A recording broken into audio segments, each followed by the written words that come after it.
आकाशवाणी भोपाल से प्रस्तुत है शहडोल जिले की चिट्ठी। आलेख अरविंद पांडे, वाचन स्वर दीपा सिंह। प्रधानमंत्री नरेंद्र मोदी ने एक बार फिर आकाशवाणी से मन की बात कार्यक्रम में शहडोल जिले के विचारपुर गांव के आदिवासी फुटबॉल खिलाड़ियों की सफलता का जिक्र किया है। उन्होंने कहा कि शहडोल के फुटबॉल खिलाड़ियों को जर्मनी के नामी फुटबॉल खिलाड़ी और कोच डीटमार बायर्सडॉर्फर ने भी सुना। उन्होंने विचारपुर के युवाओं से प्रभावित होकर उन्हें जर्मनी की प्रतिष्ठित फुटबॉल अकादमी में प्रशिक्षण देने के लिए आमंत्रित किया है। जल्द ही शहडोल के कुछ खिलाड़ी प्रशिक्षण के लिए जर्मनी जाएंगे। प्रधानमंत्री द्वारा फुटबॉल खिलाड़ियों की प्रशंसा और उन्हें जर्मनी में प्रशिक्षण के आमंत्रण पर मुख्य कोच रईस अहमद ने प्रसन्नता व्यक्त करते हुए इसे जिले के लिए एक बड़ी उपलब्धि बताया है। जिले में गणेश उत्सव का पर्व हर्षोल्लास के साथ मनाया जा रहा है। पर्यावरण का विशेष ध्यान रखते हुए इस बार इको फ्रेंडली गणेश प्रतिमाओं की स्थापना की गई है। 100 से अधिक छोटे बड़े पंडाल में सार्वजनिक गणेश प्रतिमाएं स्थापित की गई हैं। सोहागपुर में 11 फीट लंबे और 8 फीट चौड़े भगवान गणेश की प्रतिमा आकर्षण का केंद्र है। यहाँ 53 सालों से गणेश प्रतिमा स्थापना की गौरवशाली परंपरा चली आ रही है। इसके अलावा लोगों ने अपने घरों और कॉलोनियों में गणेश प्रतिमा की स्थापना की है। पर्यावरण का खास ध्यान रखते हुए इस बार इको फ्रेंडली गणेश प्रतिमाओं की स्थापना की गई है। लोगों को मिट्टी की प्रतिमा स्थापित करने के लिए विशेष जागरूकता कार्यक्रम चलाया गया था। माटी के गणेश सिद्ध गणेश अभियान के तहत लोगों को मिट्टी के गणेश बनाने सिखाए गए। प्रतिमाओं के विसर्जन के लिए विशेष स्थान चिन्हित किए जा रहे हैं ताकि विसर्जन के बाद नदियों और तालाबों का पानी प्रदूषित न हो। शहडोल जिले में राष्ट्रीय खेल दिवस पर 29 अगस्त से 31 अगस्त तक विभिन्न खेल कार्यक्रमों का आयोजन किया गया। इस अवसर पर बच्चों, युवाओं और बुजुर्गों में फिटनेस के प्रति जागरूकता बढ़ाने के लिए खेल और योग गतिविधियों का आयोजन हुआ।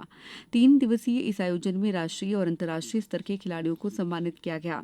जिले में पंडित शंभुनाथ शुक्ल विश्वविद्यालय के प्रशासनिक और अकादमिक भवन में लगे सोलर पैनल से सालाना 15 लाख रुपए की बचत हो रही है। प्रबंधन हर महीने 1 से 1.5 लाख रुपए का बिजली बिल बचा रहा है।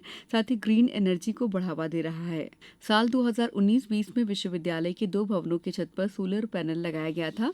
300 केडब्ल्यूपी क्षमता वाले सोलर पैनल की मदद से सौर ऊर्जा संग्रहण कर मध्य प्रदेश मध्य पूर्व विद्युत वितरण कंपनी को दिया जा रहा है। पावर ग्रिड को प्राप्त सौर ऊर्जा को विद्युत विभाग उपयोग में लाता है। इसके एवज में प्रबंधन निर्धारित दर के अनुसार बिजली बिल की राशि में कटौती कर बिल भुगतान करता है। इससे विश्वविद्यालय प्रबंधन को हर महीने बड़ी राहत मिलती है।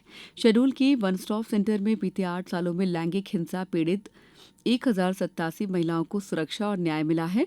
वन स्टॉप सेंटर सखी के अंतर्गत सभी प्रकार के हिंसा से पीड़ित महिलाओं और बालिकाओं को एक ही स्थान पर अस्थायी आश्रय, पुलिस डेस्क, विधि सहायता, चिकित्सा, काउंसलिंग की सुविधाएं उपलब्ध कराई जाती हैं। जिला कार्यक्रम अधिकारी अखिलेश मिश्रा ने बताया कि किसी भी प्रकार की हिंसा से पीड़ित महिला को एक ही छत के नीचे 5 प्रकार की सुविधा प्रदान की जाती है। जिले में ऐसे मतदान केंद्र जहां मतदाताओं की संख्या 1200 से अधिक है, उन्हें तोड़कर नए मतदान केंद्र बनाए गए हैं। साथ ही ज्यादा दूरी वाले मतदान केंद्रों को भी अलग किया गया है। ये प्रक्रिया लगभग 2 महीने से चल रही थी। राजस्व विभाग की टीम ने मतदान केंद्रों को चिन्हित करने के बाद पूरी रिपोर्ट निर्वाचन शाखा को सौंपी है। तीनों विधानसभा क्षेत्र में 102 नए मतदान केंद्र बनाए गए हैं। जिले में अब 1068 मतदान केंद्र हो गए हैं। जिले में एक बगिया मां के नाम अभियान के तहत पौधरोपण किया जा रहा है। इस अभियान के तहत राष्ट्रीय ग्रामीण आजीविका मिशन से जुड़े स्व सहायता समूह की पात्र महिलाओं को उद्यानिकी पौधरोपण कर आर्थिक गतिविधियों से जोड़ा जा रहा है। प्रत्येक विकासखंड में कम से कम 100 महिला हितग्राहियों का चयन किया गया है। इन महिलाओं के नाम से या फिर परिवार के किसी सदस्य की भूमि पर उनकी सहमति से 0.5 एकड़ से 1 एकड़ भूमि में फल उद्यान विकसित किया जाएगा। ऐप के माध्यम से चिन्हित उपयुक्त स्थल पर ही परियोजना के अंतर्गत कार्य स्वीकृत होंगे। साथ ही पौधरोपण का कार्य ऐसे स्थल पर किया जाएगा जहां पानी के लिए पर्याप्त संसाधन उपलब्ध हो। जिले की चिट्ठी समाप्त हुई।